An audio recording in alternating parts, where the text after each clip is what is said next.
Eh bien, bonjour à toutes et à tous.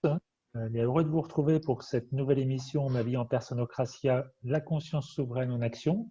Première émission de 2021.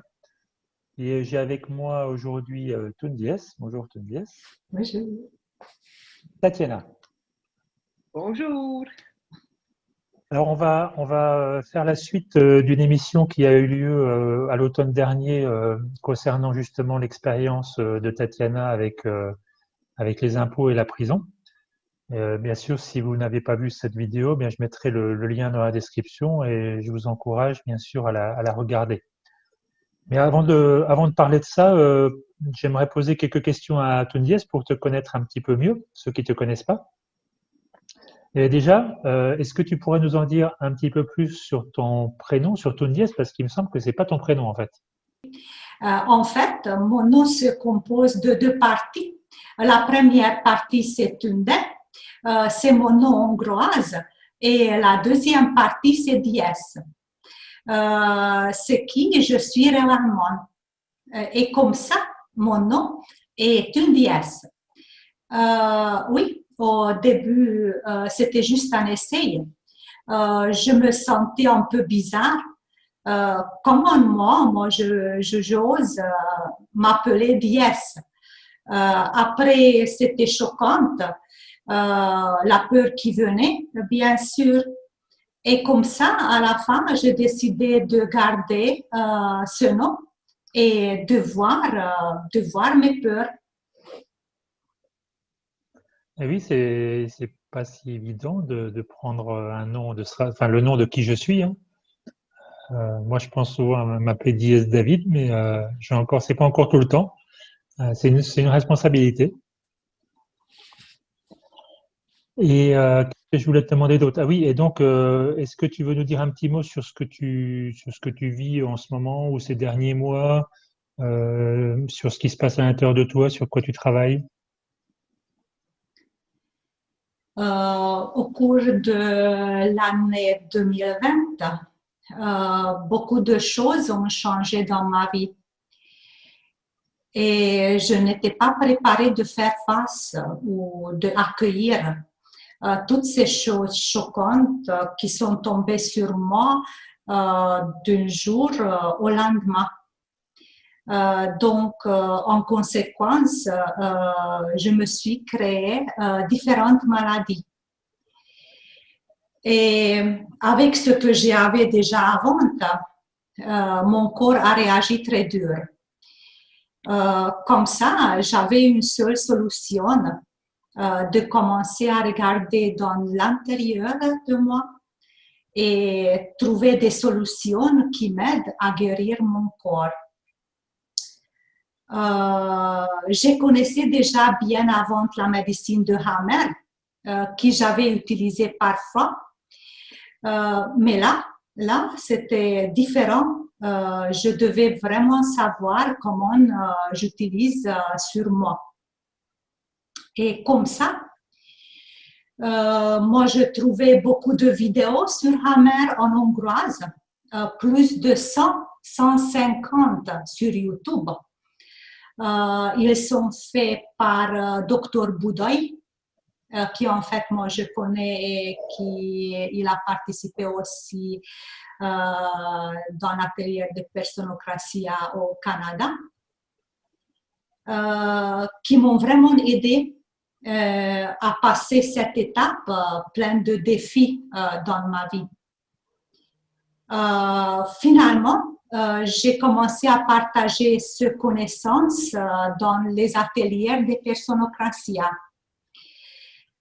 C'est donc un beau cadeau pour moi et je sens que c'est ma direction de continuer à me perfectionner sur la nouvelle médecine germanique et de faire le lien avec Personocratia, c'est-à-dire à utiliser cet outil en conscience.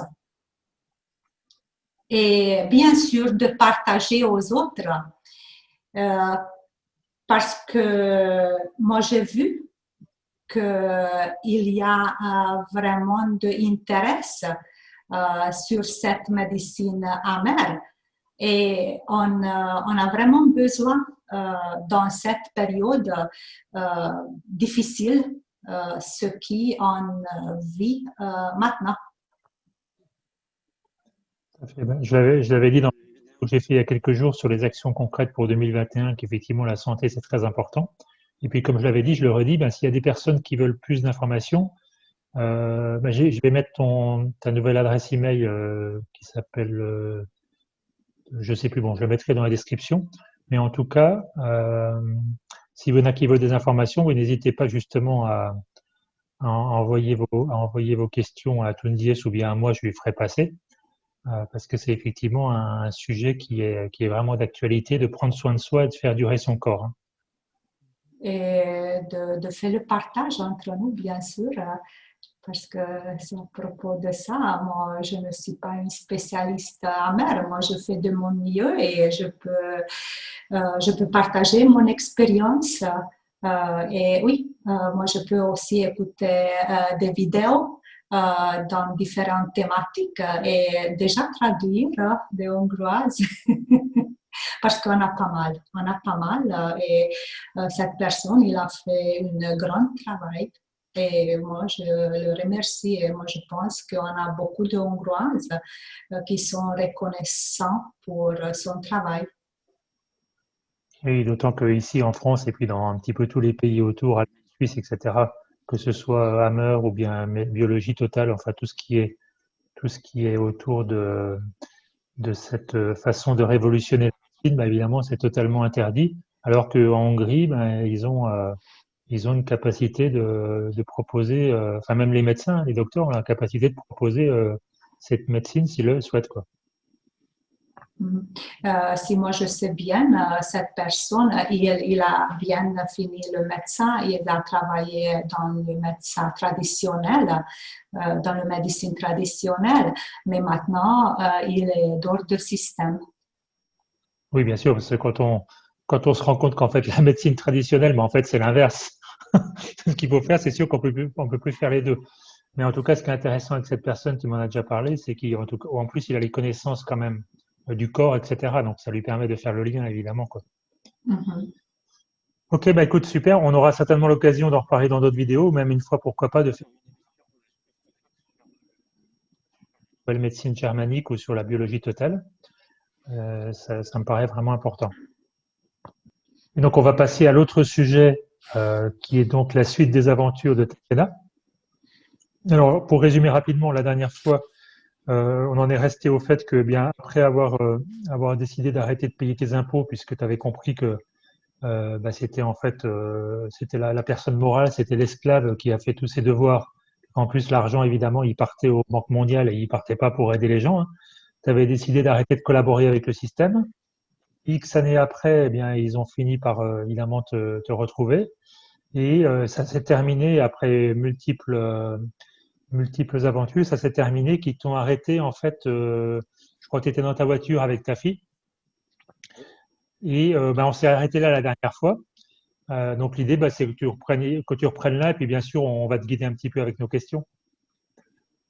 Bon, oui, j'aimerais bien que vous me guidez. Je vais essayer de donner les gros détails, mais ce qui s'est passé depuis la dernière émission, c'est que après toutes ces années-là, parce que j'ai commencé quand j'ai rentré en détention, alors dans ce moment-là, c'était fin 2012, non, 2011. À fin 2011, j'ai rentré en détention. Et la peur, le ressenti le plus grand, c'est que j'ai aucune réponse. Je ne sais pas qu'est-ce qui va se passer. Je ne sais pas combien de temps je reste en détention. Les détails, j'écris les détails, j'ai commencé d'écrire en détention parce qu'il n'y avait rien à faire. Et pour moi, je suis une femme qui fait. Je suis une personne qui travaille tout le temps. Alors, quand j'ai créé la dentisterie, j'étais très contente parce que Je commence un travail et je finis un travail. Alors, je suis très en création. Mais tout d'un coup, j'ai rien à faire. J'ai aucun contact avec l'extérieur. C'est très difficile. Et les peurs viennent de tout partout. Alors, les plus grandes peurs sont que qu'est-ce qui va se passer? Qu'est-ce qui va se passer dans le futur? Alors, j'ai commencé à écrire parce que j'avais rien d'autre à faire, mais je suis pas un écrivain. Je m'exprime pas bien en écrivant. C'est quelque chose qui est très difficile pour moi. Mais puisqu'il n'y avait rien d'autre à faire, j'ai commencé à écrire. Et ensuite, après, j'ai sorti de la détention, après toutes sortes d'événements, j'ai sorti de la détention et j'ai retourné sous caution. Sous caution, si je comprends bien. Je suis sortie sous caution et j'ai retourné à ma vie normale. Mais entre-temps, ce qui est important à dire, c'est que j'avais plus que 10 employés pendant des années. Et plusieurs d'elles m'ont suivi dans ce cheminement d'arrêter de payer les impôts. Alors, il y avait beaucoup de peurs qui venaient de tout partout. Il y avait plus que 10 familles d'affectées, pas seulement la mienne. Alors, vous comprenez que la peur se multiplie. Et c'était ça le plus gros. C'est pas la prison elle-même qui est le défi. Le physique de la prison, c'était pas grand-chose. C'est les émotions. Et les émotions de tout le monde alentour de moi. Alors... Oui, attends, juste déjà une petite chose, parce que tu dis la prison en elle-même, c'était pas grand-chose, mais je pense pour ceux qui nous écoutent, et aussi moi, ça m'intéresse de comprendre comment ça se passe quand tu rentres en prison. Enfin, c'est quoi les conditions de détention? Tu étais toute seule dans ta cellule? Comment c'était? Alors, vous êtes intéressé. C'est ça, je ne savais pas si je rentre dans... Ah, mais un petit peu quand même pour poser le contexte. Puis effectivement, tu sais, on est dans une période où avec tout ce qui se passe avec les autorités extérieures, on sait qu'on a besoin de sortir de ça, mais en même temps, je dis on, je vais dire je, hein, parce que je parle de moi, et en même temps, bah, entre guillemets, cette épée de Damoclès de la prison, on sait que peut-être je peux passer par là, ne serait-ce qu'une nuit ou autre, je ne sais pas ce qui va se passer. Donc partout là, c'est important de savoir à quoi ça ressemble quelque part. OK. Alors, je réponds à ta question et merci pour la question parce que ça me guide. Je réponds à ta question pour dire que j'ai passé par 3 prisons différentes. J'ai commencé avec la détention à Ottawa. Ensuite, après beaucoup d'événements, j'ai rentré en prison fédérale. Et ensuite, après que j'ai sorti, j'ai en effet rentré dans la prison colombienne. Alors, je voulais faire cette petite parenthèse ici. On va en parler, je pense, dans le futur parce que c'est quelque chose aussi qui est un petit peu intéressant. Alors, pour dire comment j'ai passé les premiers moments en prison, oui, initialement, je rentre dans une cellule. C'est une cellule à 2. Et bon, tu es enfermé dans un petit espace et tu as la toilette juste à côté de la porte. Alors, tu ne peux pas aller à la toilette dans le privé parce que à côté des barreaux, alors à côté du couloir, tu as un petit sink en métal et les bunk beds, les lits superposés et un petit desk en métal. Et tout est verrouillé. Alors, oui, la peur est là parce que tu connais rien. Et j'ai resté dans la cellule seulement, je pense que 2 jours, parce que j'ai compris, après 2 jours, avec la jeune fille, avec la femme avec qui j'étais, qu'il y a l'option du dortoir. Alors, j'ai demandé de me transférer dans le dortoir. Et la raison principale, c'est parce que au dortoir, tu as le téléphone. Alors, avec le téléphone, je pouvais me contacter avec l'extérieur quand je voulais. Quand tu es dans la cellule, tu sors seulement pour une période de demi-heure, à peu près 3/4 d'heure, et tout le monde sort en même temps. Et il y a 2 téléphones et deux salles de bain. Alors, tout le monde doit prendre sa douche ou téléphoner pendant les 45 minutes. Alors, ça devient vraiment une logistique impossible. Et c'est pour ça que j'ai demandé de changer et d'aller dans le dortoir. Mais tu sais, le premier truc dont tu as parlé, c'est les toilettes. Ça peut paraître drôle, mais moi, c'est le truc qui me fait le plus peur. C'est d'être dans un truc où les toilettes ne sont pas privées. Alors, c'est purement le côté animal, je ne sais pas ce qu'il y a derrière. Mais moi, j'ai un Oui, souci avec ça. Et c'est vrai que c'est un truc qui me. En fait, la prison, quand je pense à la prison, c'est le premier truc auquel je pense. oui, c'est quelque chose ça. Et j'ai noté dans le livre que du côté des mâles, des hommes, ils mettaient comme Un rideau. un rideau. On dirait que les hommes sont encore plus sensibles. C'est possible que les hommes sont plus sensibles et ils mettaient un rideau pour créer un petit peu de privacité. Alors, c'est drôle que tu montes cette question parce que oui, en effet, je parlais de ça dans le livre. Ok, Mais une fois alors, dans le ouais. dortoir, les toilettes sont un petit peu plus privées. Tu as 2 toilettes, ils sont séparés. Et la douche à côté de ça, il y a une douche et 2 toilettes pour 15 femmes, 15 à 16 femmes. Alors, la difficulté dans le dortoir, c'est que tu as maintenant à gérer 15 personnalités. Et 15 personnalités inconscientes. Alors, ça, c'est pas évident. Vraiment pas évident. Mais au moins, tu as les toilettes privées. Bon, c'est bon, c'est bon à savoir. Mais justement, tu parles des 15 personnalités, ça que je trouve intéressante, c'est comment, par rapport à l'image aussi qu'on se fait dans l'extérieur, est-ce que ces personnes qui sont en prison, est-ce que c'est des personnes qui ont vraiment leur place en prison ou est-ce que c'est des personnes finalement comme toi ou autres qui dérangent le système? Oh non, il y a très peu de personnes comme moi qui dérangent le... Non, en effet, je n'ai pas rencontré une durant toute ma période en prison qui dérangeait le système. C'était toutes les personnes, en majorité, si je peux catégoriser, c'était les drogues, les vols, Les vols. les drogues, les vols et le meurtre. Alors, oui, il y avait beaucoup de... Et la personne dans le dortoir que j'ai rencontré qui était là, il y avait 2 personnes que j'avais une relation la plus proche, que j'ai noté encore dans mon livre, il était là pour des meurtres. Alors, c'est les personnes les plus magnifiques, je peux dire. En effet, j'ai même mentionné Madame Makou. Je veux faire une petite parenthèse ici.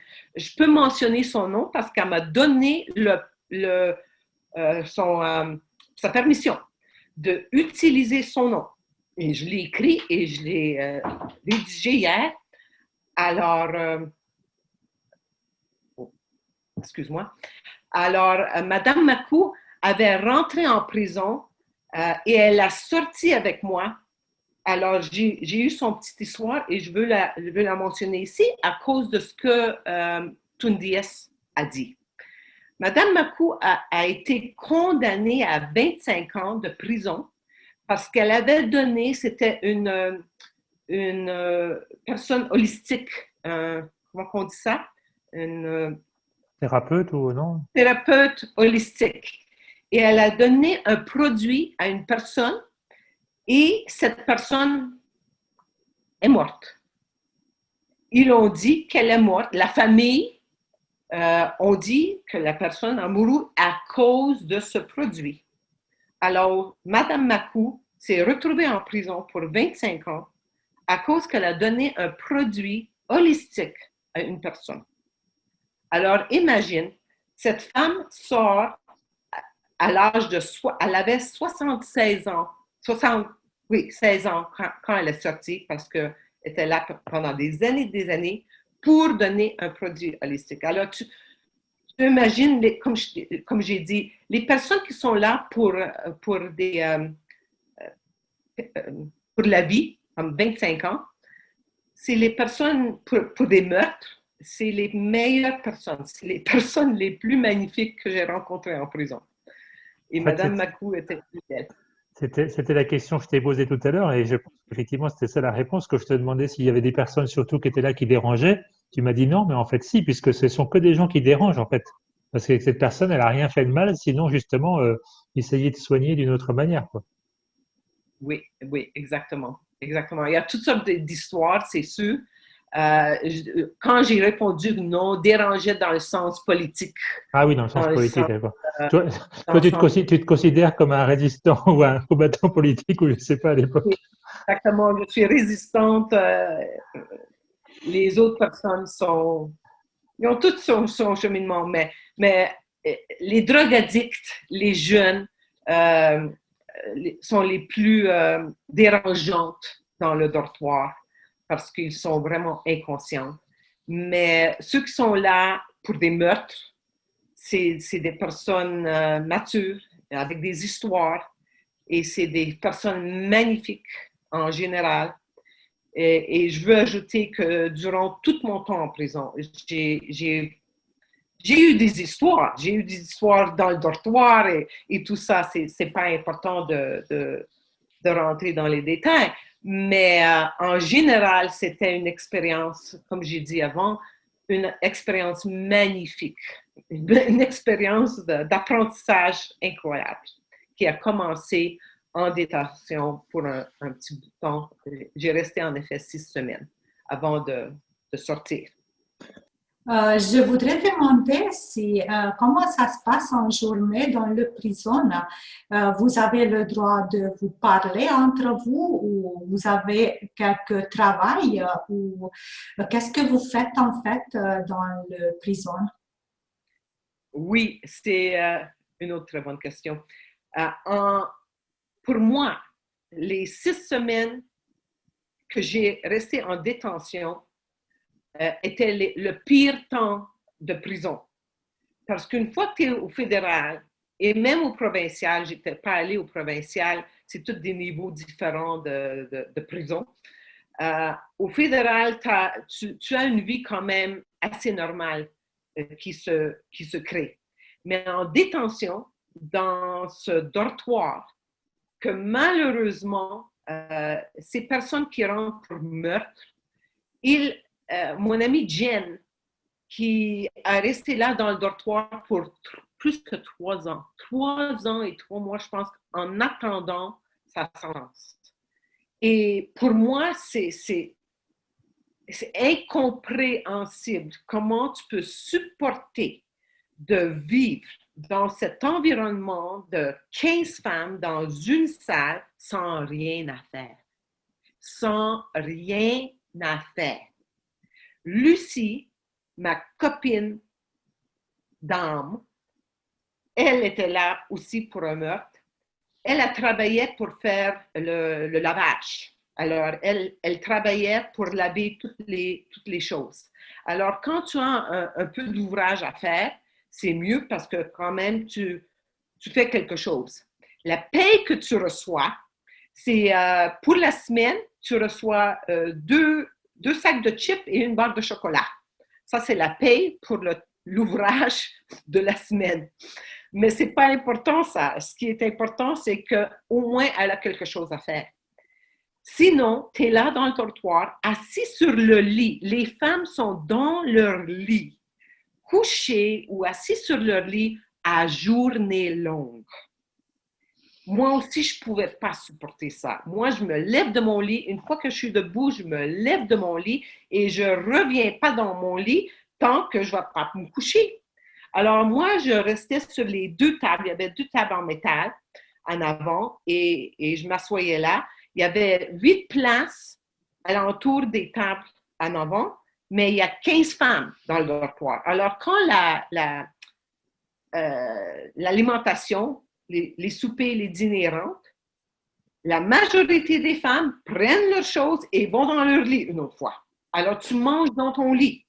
Moi, non. je supporte pas ça. Alors, je voulais une place à la table, mais il y a juste 8 places. Alors, c'est vraiment le plus difficile qui a rien à faire et tu es assis à journée longue à rien faire. Il y a la télévision qui typiquement joue des choses ridicules.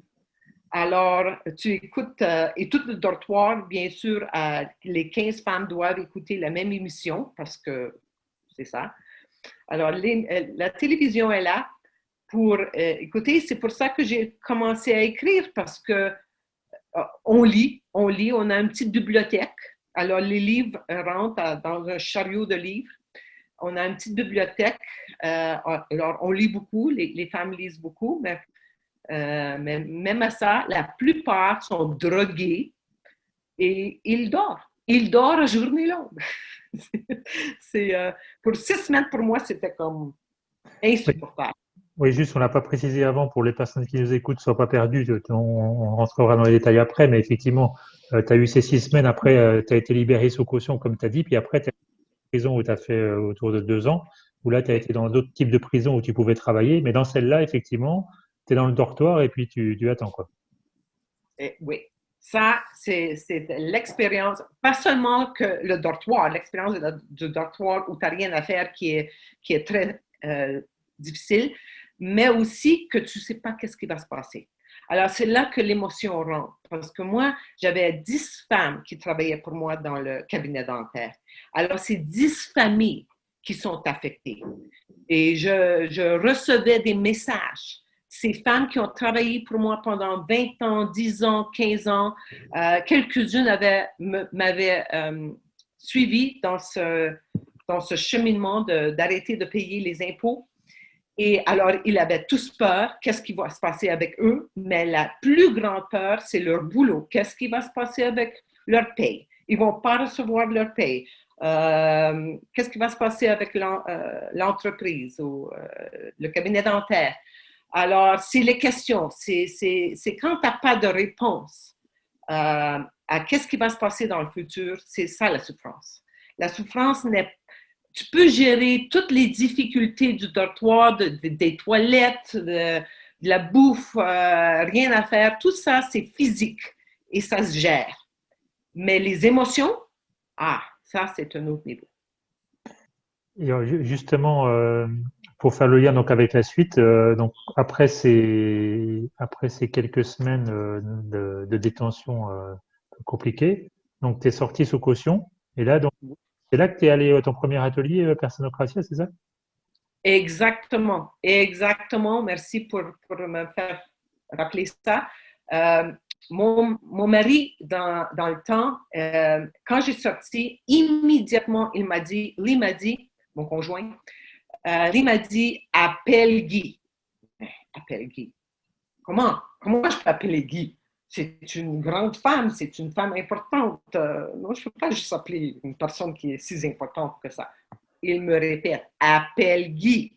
Il me l'a répété je ne sais pas combien de fois. Et moi, j'avais peur d'appeler Guy. Mais enfin, j'ai pris le livret parce que j'avais tous ces livres, j'avais lu tous ces livres, j'avais lu tous les livrets qui étaient sortis jusqu'à ce temps-là. Et enfin, j'ai appelé Guy. Et Guy a répondu, et la première chose qu'elle me dit, c'est que « alors on est des copines de prison ». Alors, elle a vraiment ouvert la porte grande avec son cœur et elle m'a parlé, elle m'a invité d'aller à Montréal pour une présentation d'un jour. Alors, je suis allée à Montréal et durant cette présentation, j'ai senti tout de suite, qu'il fallait faire le 2 jours qui s'en venait avec Mado. Alors, ce que j'ai fait, ce que j'ai eu, ce que j'ai créé, ce que mon âme a créé, c'est un atelier de 2 jours avec Mado. Et je l'ai fait et durant cet atelier, je pensais que j'allais juste faire 1 jour parce qu'il fallait que je voyage et je retourne à Ottawa pour m'inscrire chaque jour parce que sous caution, il y avait des règlements. Et alors, je pensais que j'allais juste aller à l'atelier pour 1 jour. Mais non, c'était devenu très évident dans la première demi-heure que non, il fallait que je retourne. Alors, j'ai voyagé, j'ai retourné à Montréal, j'ai retourné à Ottawa et le lendemain à Montréal pour faire le deuxième jour. Avec ces 2 jours d'atelier, c'est ça qui m'a sauvé vraiment la vie. Et je le dis avec sincérité complète. Je pensais que j'avais compris ce que j'ai lu dans les livres, dans les livrets de Personocratia.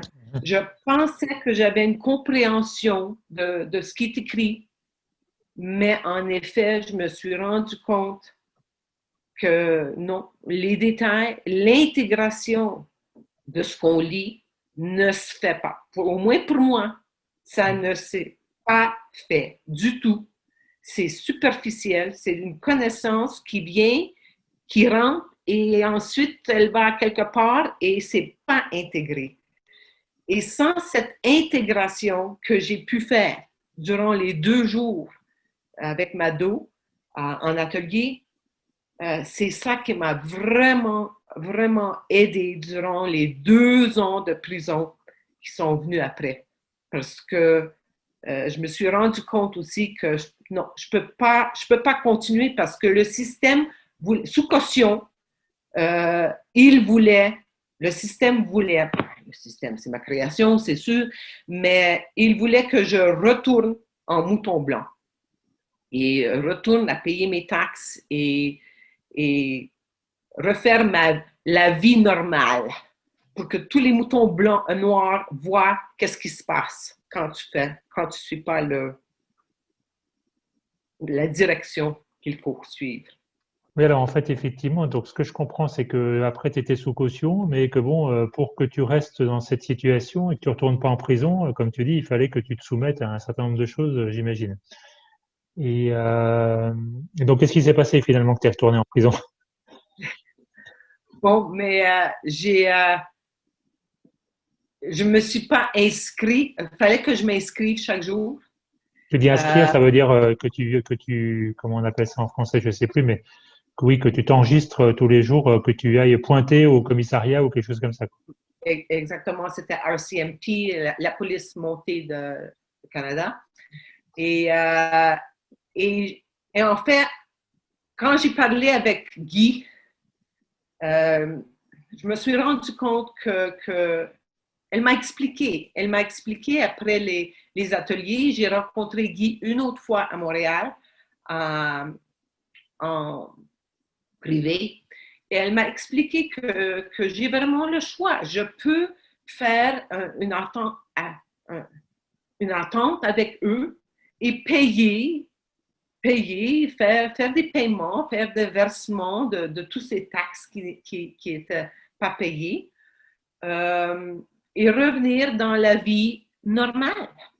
Et c'est là que j'ai compris que non, c'est impossible. Je ne peux pas revenir dans un esclavage encore plus profond et contribuer à cette énergie négative de peur, de contrôle et tout ce qui se passe parce que j'en savais trop. C'était impossible. Du premier moment, c'était impossible. Alors, comment je peux revenir après 8 ans de conscience?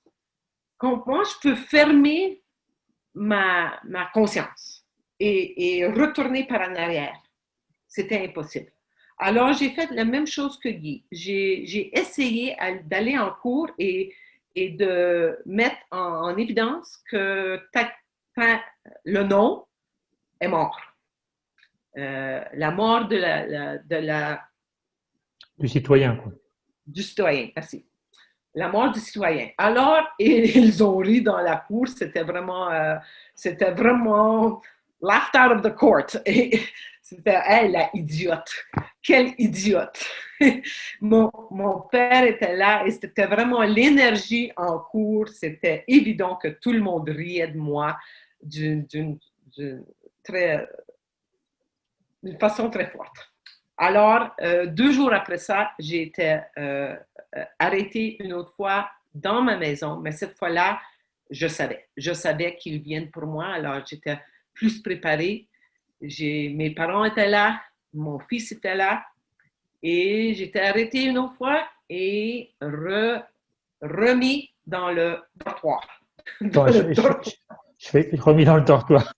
Et je reviens à ce que tu disais sur la cour, enfin sur le tribunal. Et quand tu dis ils se sont moqués de toi, tu t'es présenté en expliquant que donc tu n'étais plus cette citoyenne. Mais ça veut dire que donc tu n'as plus répondu à aucune question. Tu sais, en fait, tu n'es plus du tout, tu répondais plus à leur autorité, quoi. Exactement. Et j'ai donné comme une lettre. J'ai offert une lettre écrite que je ne suis pas la morte de la citoyenne. Mais exactement. En cours, j'ai juste répondu que non. Je réponds à aucune question parce que ce n'est pas moi. Et ça va pas suffi aussi peut-être parce que tu avais signé des choses avant ou je ne sais pas. Pourquoi c'est l'énergie derrière les mots. Ce qui est important de comprendre, ça a marché pour Guy parce que Guy était à un niveau de conscience complètement différent que le mien. Le mien, mon action, c'était vraiment réaction. C'était pas une action comme Guy l'a fait. Guy a fait tout en conscience, en compréhension. Moi, c'était réaction à la peur. Je voulais pas retourner en prison et c'était comme la seule chose que je savais à faire pour essayer de pas rentrer en prison. C'était complètement égaux. C'était pas géré par mon âme. Et ça, je l'ai compris pas mal tout de suite. C'est important ce que tu dis aussi pour ceux qui nous écoutent. C'est vrai que comme on en parle souvent dans Personocratia, c'est la conscience avec laquelle je fais les choses qui est la plus importante. Et donc, si effectivement je fais quelque chose en réaction, même si je vais utiliser peut-être le même outil, par exemple, qui va être de sortir de la personne légale, eh bien le résultat sera pas du tout le même. Donc l'important c'est pas l'objectif, c'est de changer sa conscience et après je peux faire les choses, de faire dans le bon ordre, comme on dit. Hein. Et l'ego nous convainc que oh non, ça va pas passer parce que c'est pas ça que mon ego veut. Alors, l'ego va te convaincre de n'importe quelle menterie.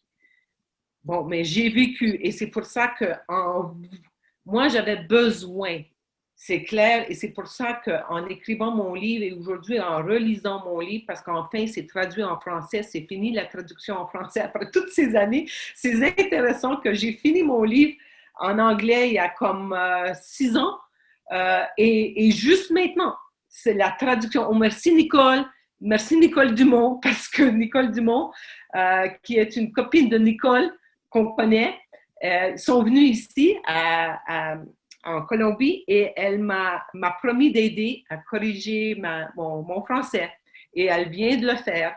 Alors, c'est fini maintenant. Et quand je le relis, je me rappelle de tous ces détails, pourquoi j'ai vécu cette expérience. Et aujourd'hui, c'est très important parce qu'on vit tous ce que j'ai vécu, l'humanité est en train de le vivre. Et comment ton livre, il a un nom déjà? Oui, c'est la vraie vérité est à l'intérieur. Vérité est à l'intérieur. L'intérieur, parce que l'intérieur de la prison, c'est là que j'ai retrouvé la vraie moi. Alors, c'est traduit maintenant en français et je le traduis en espagnol en ce moment. Alors, ça va être prêt.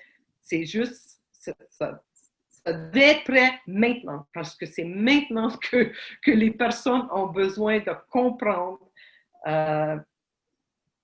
de se connecter à cette conscience et de comprendre comment les détails sont importants parce qu'on peut se dire, ah oui, je comprends, ah oui, c'est tout beau, tout va passer bien parce que je suis positive. Non, c'est pas comme ça que ça marche. L'arbre va créer ce que j'ai besoin. C'est vraiment intéressant par rapport vraiment à la conscience dans laquelle on fait les choses et puis, comme tu dis, quand on doit se payer quelque chose, c'est-à-dire c'est ma création de passer par cette expérience, mais bien sûr, je vais le faire. J'aimerais bien qu'on se fasse déjà une petite pause comme on a l'habitude de faire pendant l'émission et puis de faire un tour de table. Qu'est-ce qu'on ressent? Parce que ce que tu racontes, c'est pas anodin quand même. Hein. qu'est-ce qui se passe à l'intérieur de nous? Moi, j'ai envie de commencer en fait, euh, parce que bah, c'est vrai que je parlais des toilettes tout à l'heure en rigolant, mais je pense vraiment souvent en ce moment à la prison. Non pas que j'ai l'impression que je vais forcément y passer, je ne sais pas, mais parce que c'est vraiment c'est le gros bâton, hein. C'est le gros bâton avant la mort, qui est la suppression complète de la liberté. Alors, c'est vrai qu'aujourd'hui, je me sens déjà par moments un petit peu en prison avec tous ces confinements et toute cette partie sanitaire, mais je sens en tout cas que pour moi, c'est ce qui vient me chercher, de me dire, OK, qu'est-ce qui va se passer si ça va encore plus loin que la prison à la maison, hein. Est-ce que je suis prêt à aller jusque-là?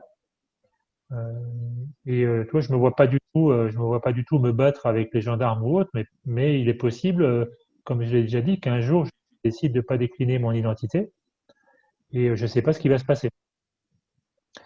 C'est vrai que pour moi, il y a les conditions de détention comme les toilettes, par exemple, mais il y a aussi les personnes autour. Et c'est important, c'est chouette aussi ce que tu as dit, parce que bah, il y a autant de belles personnes en prison qu'ailleurs, voire plus. Bah, c'est cette image aussi du côté ultra violent qui peut y avoir, quoi. Donc ça, évidemment, c'est mes peurs, toute ma prison mentale. Je sais que je vais créer ce qui est bon pour moi, mais je pense que c'est comme tout, le fait d'en parler, bah, ça rend la chose finalement moins grave. Donc oui, moi, ça me fait plutôt du bien en fait je me sens plus à l'aise finalement avec cette, euh, cette peur finalement mais c'est une peur qui bloque sur beaucoup de choses parce que quand on se dit bah oui finalement c'est bon c'est pas la mort, hein, comme a dit Guy déjà plusieurs fois, ben c'est pas agréable, mais toi tu dis même que c'était magnifique, alors ça c'est encore autre chose. Et bien du coup ça donne encore plus envie ça donne du courage, en tout cas moi ça me donne du courage. Voilà, c'est ce que j'avais envie de partager, c'est ce qui me vient maintenant. Fundies, est-ce Euh, que pour moi, moi j'ai fait directement le lien avec ce qu'on vit dans cette période. Et comme tu as exprimé, et après comment tu as vécu les choses, ça me fait relaxer en fait, parce que c'est pas très grave. C'est pas très grave d'entrer en prison, et c'est pas très grave de passer de différentes étapes dans notre vie. Si on sait, sait notre chemin, si notre chemin a besoin, si on a besoin de cette expérience, de nous faire plus connecter avec notre âme. C'est faisable, simplement, c'est faisable. Et ça vaut la coup en fait, ça vaut la coup. C'est quelque chose qui ça aide beaucoup. Et on peut passer. On peut voir comment on est simple, comment notre corps ça peut habituer. Et c'est pas ça le primordial. C'est pas pour ça qu'on est vivante. Il y a un but derrière euh, plus, qui est plus profonde, et pour qui ça mérite à faire les choses, à passer les étapes. Et merci pour ton témoignage, ça me aide vraiment. Et en fait, ça me renforce. Merci. bienvenue. Merci beaucoup de confirmer que ça aide. C'est ça. Comme tu dis, on crée seulement ce qu'on est capable de gérer. On ne va jamais créer dans notre vie ce qu'on n'est pas capable de gérer. Ça, c'est clair, à 100%. clair. Et chacun de nous a un cheminement très différent. C'est clair que la majorité des personnes ne passeront pas par la prison. Mais parler de la prison, c'est quelque chose, comme tu dis, et David, qui va aider à beaucoup de personnes parce que c'est une peur qui existe, je pense que en ce moment, c'est une peur qui remonte, qui devient plus actuelle qu'avant. Avant, c'est qui aurait pensé de la possibilité d'aller en prison? David, tu n'aurais jamais pensé de la possibilité d'aller en prison avant ce confinement, avant cette période qu'on vit maintenant, pas vrai? Oui, exactement, bien sûr, puisque bon, moi, j'étais pas dans un mode rébellion plus que ça, puisque je vivais ma petite vie, hein, mon petit confort, comme on dit, même si effectivement je voyais de plus en plus ce qui se passait. Mais quand il s'agit effectivement après de l'intégrité de mon corps, hein, parce que c'est ça dont il s'agit aujourd'hui, hein, que ce soit les vaccins, les masques, etc. Bah là, évidemment, puis bon, entre-temps aussi, j'ai grandi en conscience, mais jusque-là, le système n'avait jamais menacé de toucher à l'intégrité de mon corps, tu vois, ou de décider l'air que je peux respirer à l'extérieur. Enfin, c'est un truc c'est inimaginable. Donc, partant de là, bah, je sais que je pense que même déjà il y a quelques années, ça n'aurait pas été possible pour moi, mais je l'aurais fait en rebelle. Donc, partant de là, je sais que de toute façon, je ne peux plus me soumettre et que je dois faire la paix avec ça, parce que comme vous avez dit tous les deux, c'est juste une étape à passer et puis ça vaut le coup. Oui, ça vaut le coup. Et Absolument. c'est marrant ce qu'a dit justement ce qu'a dit Tundi Savant, c'est exactement ça, parce que dans une dernière vidéo d'ailleurs, elle disait que pour elle, c'est effectivement il y a la peur qui est là, mais une fois qu'on a passé la peur, ressort vraiment renforcé. Et c'est ce qu'on fait tous depuis des années sur ce chemin. On le sait, je le sais. Et finalement, la prison, c'en est une comme les autres, comme une maladie ou autre. Et à chaque fois, comme tu dis, Tatiana, quand si je la prends et si je l'accueille, c'est de toute façon, c'est qu'elle est là pour quelque chose. Et je vais la passer aussi, et ça va être encore plus facile après. Encore une fois, c'est pas une obligation de passer par la prison, je le dis pour ceux qui nous écoutent. Euh, mais je vais créer ce dont j'ai besoin et ce sera pas plus grave si c'est ça qu'autre chose. Je vois bien d'ailleurs, et on le voit tous dans notre vie, que des fois un tout petit détail, quelque chose qui paraît anodin pour un autre, ça peut être l'expérience la pire de ma vie, bien plus que la prison ou autre chose, hein. Donc c'est vraiment purement personnel en fait. Oui. Mais oui, ça renforce. Ça, moi aussi, tu parlais d'espoir, mais oui, ça renforce, ça donne du courage. C'est vraiment, c'est incroyable. Regardez, moi, je vis en gratitude. Je vis en gratitude chaque jour. Je regarde alentour de moi et je sais que tout est ma création et tout ce que j'ai passé à travers, j'ai pu passer à travers d'une façon assez efficace. Et la raison pourquoi, c'est parce que j'avais cette compréhension de qui je suis en premier lieu et j'accueillais l'expérience. C'est très important de pas essayer de néguer ce qui se passe devant nous. C'est notre création et on est ici pour passer à travers à autre chose. Et c'est pas un passage facile. C'est pas pour dire que c'était facile, pas du tout. Et ça va pas être facile pour personne et ça va durer des années et on n'a pas de réponse, on n'en sait rien du futur. Et comme j'ai exprimé, ne pas savoir qu'est-ce qui va se passer, c'était la partie la plus difficile. Une fois que j'ai plaidé coupable, parce qu'il fallait, j'étais, comme je dis, mon histoire est différente de Guy. J'ai plaidé coupable parce que c'est ça qu'il fallait que je fasse. C'est ça, j'étais guidée par mon âme de faire et de ne pas me battre, de ne pas résister à cette création que j'ai créée et de vivre tous ces détails et d'apprendre à travers tous ces détails. Et parce que je n'ai pas résisté, je n'ai pas créé de la souffrance, ou au moins pas beaucoup de souffrance. Tu veux dire qu'en fait, à partir du moment où tu as décidé qu'effectivement, dans ton cas à toi, il n'y avait pas d'autre solution. En tout cas, c'était la meilleure solution pour apaiser les choses et pour trouver une issue. De dire, ben, je vais accepter les 2 ans de prison, c'est ça? Ben, du coup, tu les as vécus beaucoup mieux parce que tu n'étais plus dans le combat, quoi, c'est ça? Exactement.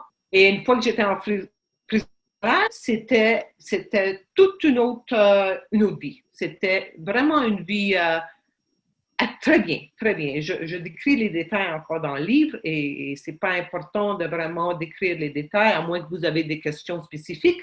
Il y a des programmes, je travaille, j'avais ma chambre, j'avais fait, initialement, j'étais en Ontario, et en Ontario, il y a beaucoup plus de femmes, alors on était dans une chambre à 2, moi et Lucie, mais on a fait une demande tout de suite de transférer à Joliette, parce que Joliette, qui est la prison fédérale provinciale de Québec, elle a beaucoup moins de femmes. Je ne sais pas pourquoi il y a moins de détenus au Québec. En tout cas, on a fait j'ai été transférée à Joliette et j'avais ma chambre privée. On a des maisons, je vais décrire ça vite fait. C'est des maisons pour 8 femmes et on a la cuisine, on achète notre bouffe, on cuisine nos choses, on va à l'école où on travaille. On a notre chambre privée, c'est comme tu as un loyer, un logement et la bouffe et tout est gratuit. En fait, Alors, c'est pas si mal que ça, la prison, finalement. c'est pour ça que je te dis, c'est magnifique. Au moins, D'accord. au moins au Canada, jusqu'à maintenant, je ne sais pas si les choses vont changer maintenant, mais jusqu'à maintenant, la prison fédérale, et je fais le point, la prison fédérale au Canada, en particulier à Joliette, c'est magnifique. Alors, en fait, bon, vous n'aviez pas le droit de sortir quand même, quoi. C'était juste ça qui était. Vous étiez Oui, limité au niveau de. Ouais. tu peux pas sortir, mais tu as un environnement, tu as l'église, tu as l'école, tu as du travail, tu as ta télévision privée dans ta chambre, tu as tous tes habits normaux. C'est une vie normale. C'est pour ça que quand je te dis, les femmes qui vivent là pendant la vie, 25 ans ou 15 ans et plus, mais c'est une vie normale. La chose difficulté est que une fois que tu sors, mais la technologie, tout ça, ça a changé de temps durant les 15 à 20 ans que tu étais en prison. La vie à l'extérieur est complètement différente. Mais pour moi, j'ai fait moins de mois en prison que ces femmes-là qui ont fait en années de prison. Mais c'est une vie très, très belle. Tu as juste à gérer que tu vis avec 8 femmes dans une maison. Mais c'est bien. Mais c'est une maison, tu as ta chambre, c'est plus un dortoir. Bien sûr. C'est grande. Bon, ben, écoute, je ne sais pas si effectivement maintenant tous les prisons sont comme ça, j'ai pas non plus envie de tester, mais en tout cas, effectivement, ça semble acceptable. Et là, tu faisais quoi, toi, comme travail? Je travaillais dans la cuisine, je faisais des portions. Le monsieur dans la cuisine, en charge de la cuisine, m'a demandé si je suis en santé, si mon dos est bien, parce qu'il fallait que je rentre dans le congélateur où la nourriture était congelée et faire les portions et travailler dans le congélateur pendant au moins 1 heure et demie. Et ensuite, c'est ça, on faisait des portions parce que des grandes boîtes arrivaient. Il fallait diviser tout ça et les placer dans des boîtes séparées pour chaque maison. Alors, chaque semaine, on achetait, on faisait nos commandes, on a des listes de commandes, on achetait les choses qu'on voulait pour la semaine. Oh, j'ai des recettes qui ont sorti de là. Les femmes, on a fait des choses.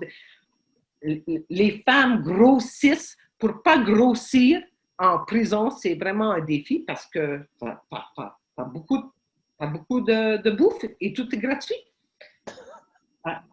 Et ensuite, tu travailles et tu reçois, je pense que 3 $ par jour. Oui, tu reçois 3 $ par jour pour ton travail, plus de ces 2 chips et un bar de chocolat que tu reçois en détention pendant une semaine. Ici, c'est 3 $ par jour. Et avec ces 3 $ par jour, tu peux acheter des extras, des bonbons, ce que tu veux. Tu as même des commandes qu'on faisait chez Sears. Les Canadiens vont connaître Sears. Et Walmart. Et les choses rentraient de Walmart en prison. Bon, arrête, tu es en train de nous faire de la publicité pour la prison. Bon, moi, je pense pas quand même. Et puis surtout, moi, tu sais, ce que tu dis, ça me fait penser, si on ramène ça aujourd'hui avec la crise sanitaire, les tests, les vaccins, les masques, etc., je pense que les conditions sont un petit peu différentes, actuellement. Mais en tout cas, bon, ce que je retiendrai pour moi, ce qui me marque dans ce que tu dis là, ces dernières minutes, c'est que finalement, c'était tant que tu résistais finalement au système,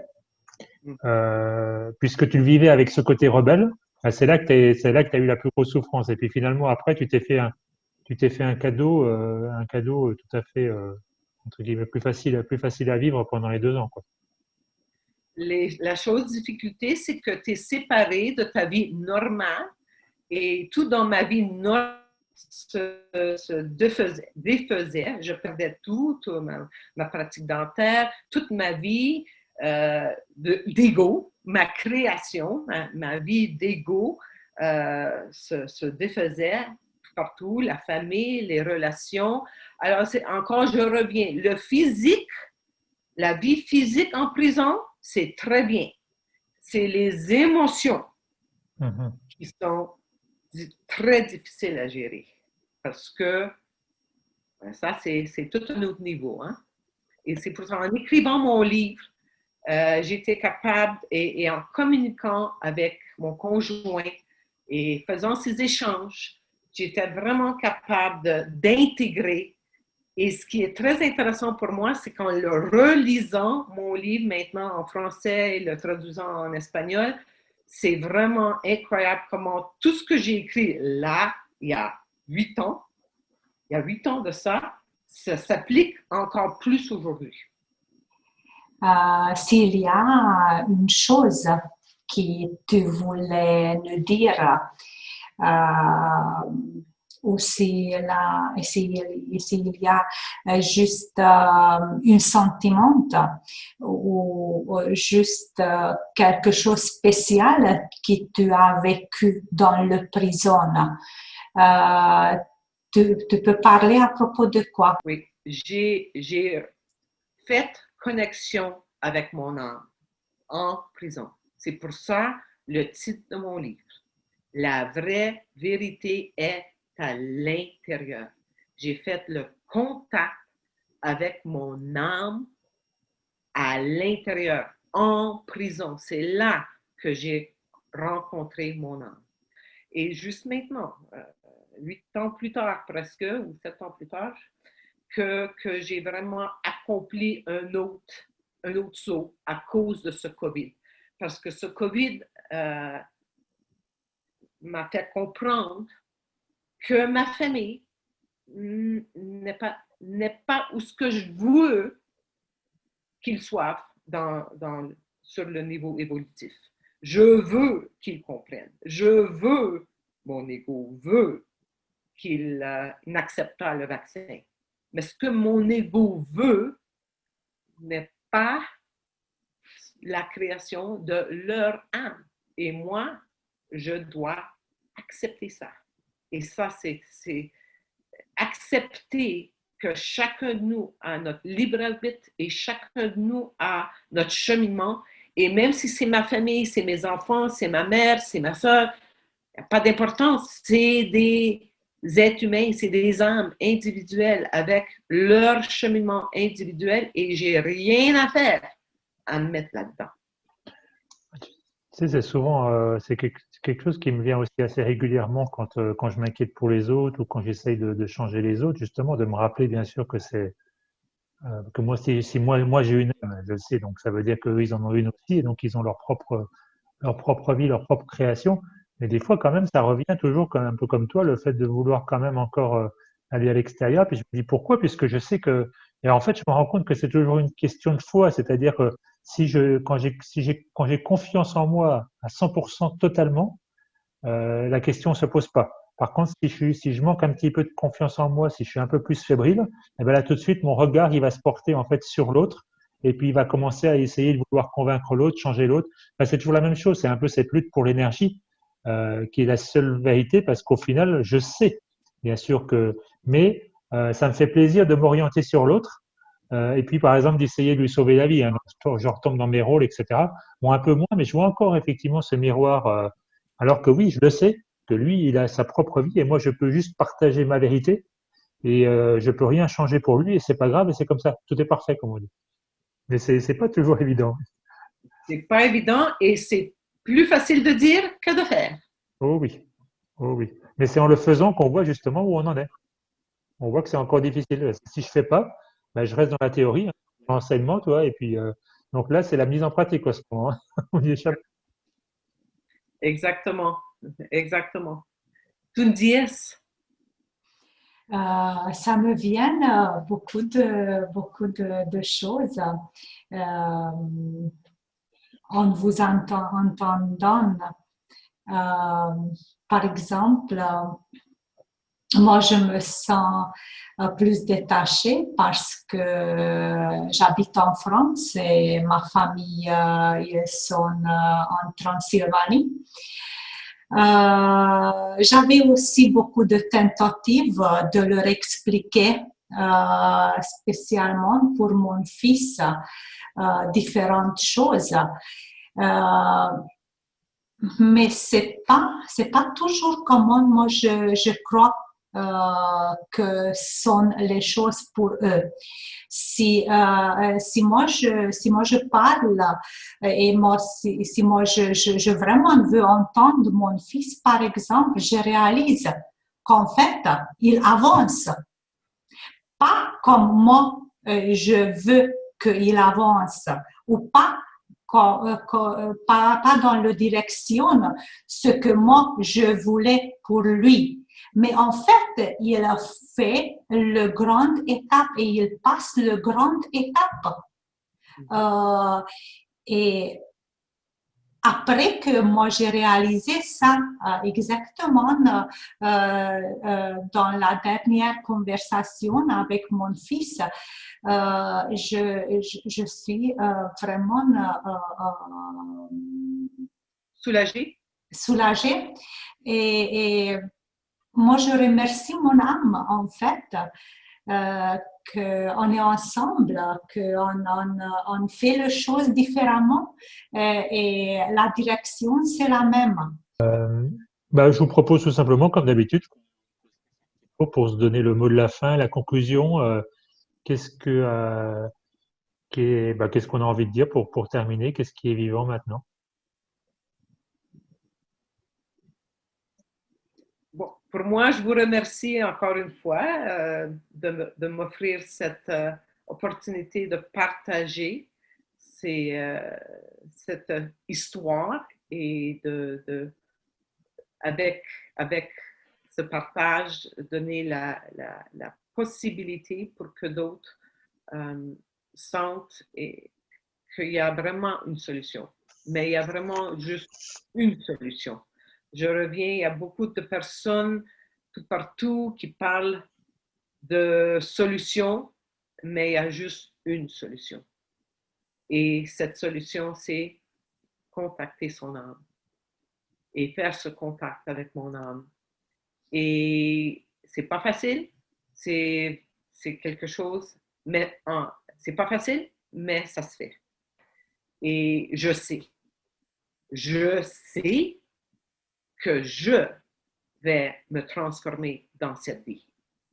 Ça, c'est la foi que j'ai aujourd'hui. Avant de parler de ça, de parler de la transformation, c'était vraiment pas, je l'acceptais encore du niveau mental, mais pour en parler, pour le dire à voix haute, c'était impossible.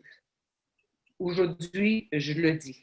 Je vais transformer dans cette vie et c'est un cadeau ce qu'on nous donne parce qu'on a cette grande opportunité d'aller à quelque chose d'autre, à ce nouveau être divin. Et on va le faire. On va le faire et moi, je suis là.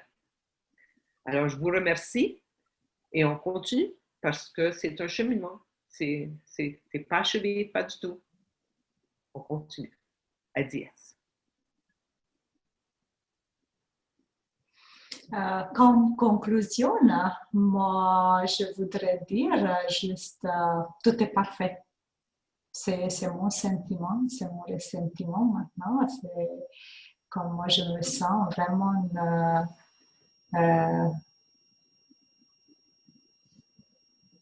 C'est tout.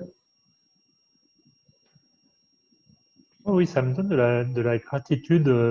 J'ai envie de vous remercier, bien sûr, puis de remercier aussi la partie de moi qui initie aussi ces émissions.